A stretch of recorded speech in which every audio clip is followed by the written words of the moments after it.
Welcome to MPE TV. I'm here with Kai-Christian Claus, partner and global payments leader at EY. So we've been discussing M&A in the payments industry. What have you seen as being the key drivers in the last 2 or 3 years for the marketplace? Actually, we observed like 3 waves of consolidation. Wave number 1, a consolidation of local national payment assets.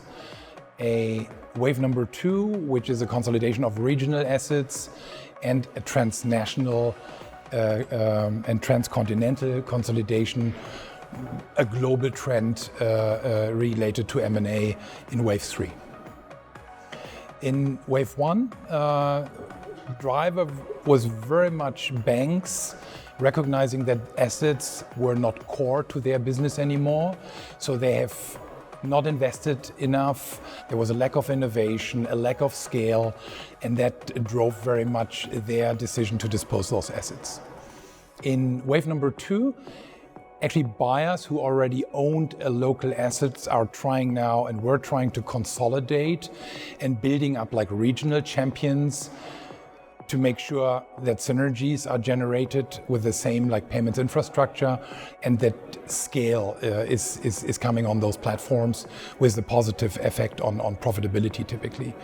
Wave number 3, the global consolidation, is really driven by industry trend, global merchant demand, and a clear demand from investors to seek for additional growth opportunities. Okay, so it's clearly a very hot market at the moment. Do you see 2020 remaining hot? Yes, it will. It will remain a strong year. I mean, we saw in February, just in the beginning of the year, the announcement of the largest European merger, the tender offer that Worldline announced to buy Ingenico, which will create a strong leader in payments acceptance, will create a strong leader in payment terminals, will create a strong leader in payment processing. So that's number 1. It was a strong start. And at the same time, my personal expectation is that we will see other deals in specific sectors like payment infrastructure, like account-to-account payments related to PSD2, which becomes more relevant. And there's another aspect that I should mention. I mean, we observed in 2019 a high median enterprise value, which was 20 times EBITDA, which means payment assets are not cheap anymore, especially if it's high growth. And coming from something like 12 times multiple the year before.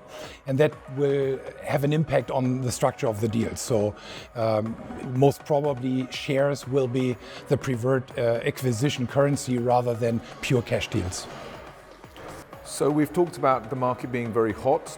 Do we think that the bubble is going to burst? And if the bubble doesn't burst, what is driving the heat in the market for the next 2 or 3 years? I'm actually not sure if we will see a bubble bursting. Why? Because there's a very strong fundamental growth dynamic in it.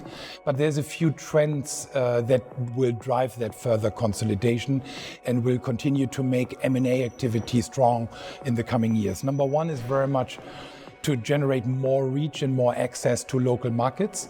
So we will continuously see European players investing into Asia, investing into South America, investing into India.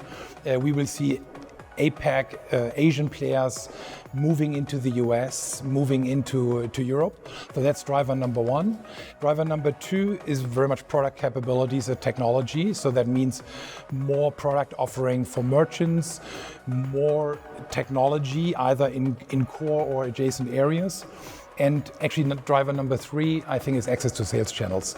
So either e-commerce, which is still the strongest growth driver for some more card-present driven businesses, but at the same time, other sales channels, physical sales channels like ISOs, bank channels, or own sales force remain relevant for the future as well.